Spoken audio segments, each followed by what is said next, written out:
let's get to it. The two-page model form, we're going to start with page 1 because at an absolute minimum, you're going to have a page 1 if you use the model form. You might not have a page 2 because you might not have principal owners, okay, by definition. So we're going to break that down. So the considerations, okay, really is where we're going to straight jump to here. We're asking this question, okay, we have to collect the information that is how many principal owners. It's important because it's going to determine how many page 2s we have. Now, principal owners may or may not be the same as your applicant or applicants plural.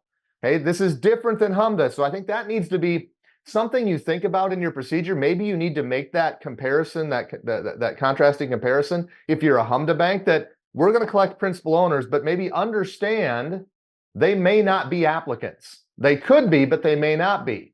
We're collecting information here on principal owners, not necessarily applicants, which is different than traditional Reg B, okay, or HMDA if you happen to be a Home Mortgage Disclosure Act financial institution. So it's somewhere between 0 and 4. We'll come back to that. These principal owners, we're only looking to individuals. So if we start looking at your applicant, okay, if it's an entity, that's not a principal owner. So a principal owner in your procedures, we need to make sure that's matter of fact. What we're trying to identify here is just those that are individuals, people like you and I that have a heartbeat. Now I'll go one more step, okay? And before I go here, the ownership of these individuals that are people like you and I, it's direct ownership. So I want to throw out a poll question here right away.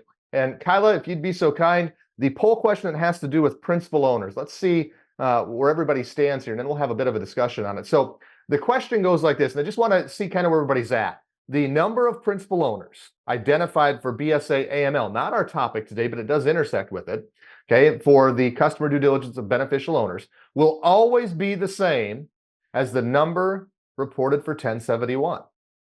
So again, if you know a little bit about the BSA AML world, there's a rule that's been in place for a while where you have to identify the beneficial owners. It's the customer due diligence for beneficial ownerships rule.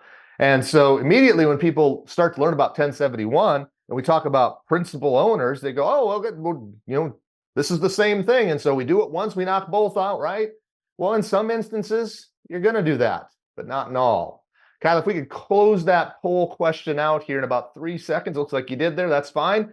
Thank you for your participation. 85% of you, if we can share those results, Kyla, 85% said false, and that is in fact the answer. It's because the definition of a beneficial owner, okay, and how we identify them, it's different for 1071 than it is for Reg B. And so again, a procedure you're going to have to figure out how to outline, and I think you need to call out that this is different than the beneficial ownership rule.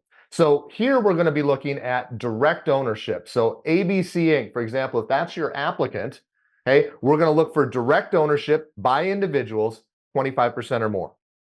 Okay, we're not looking to drill through an entity that's owned by another entity and then it's owned by people. You can't go that far. And you might say, what's the big deal? Well, remember what we're about to do with the principal owners.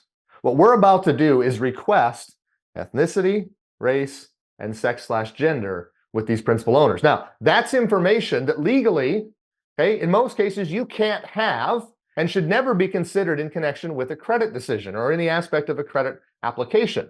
But because we have 1071 and it's a fair lending rule, what they say is, all right, if you have these principal owners identified, you are now required to collect this information, but you still can't use it, hence the firewall that we've covered previously.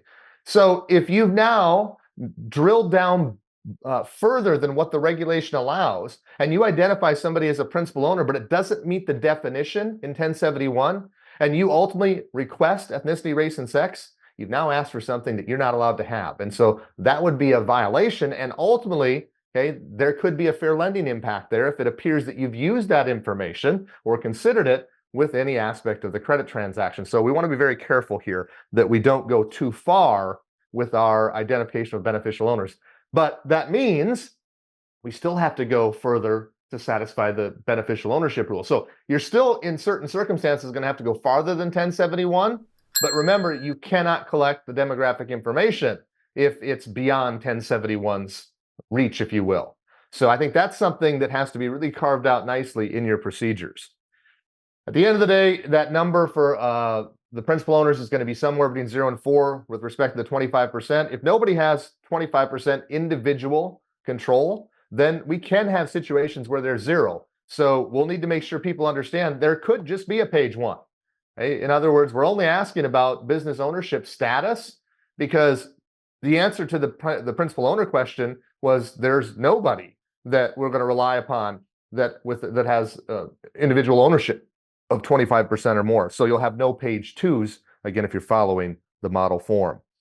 The number here, though, will trigger the number of page 2s you have. So if you have 3, there'll be 3 page 2s, one for each of the 3 principal owners identified. And I think we're going to want to spell that out and make that connection, okay, with the people that are going to be doing this. At some point, we'll hope that this becomes, old hat, like the back of their hand, like they just do it, but it's going to take some time, repetition in order to get there.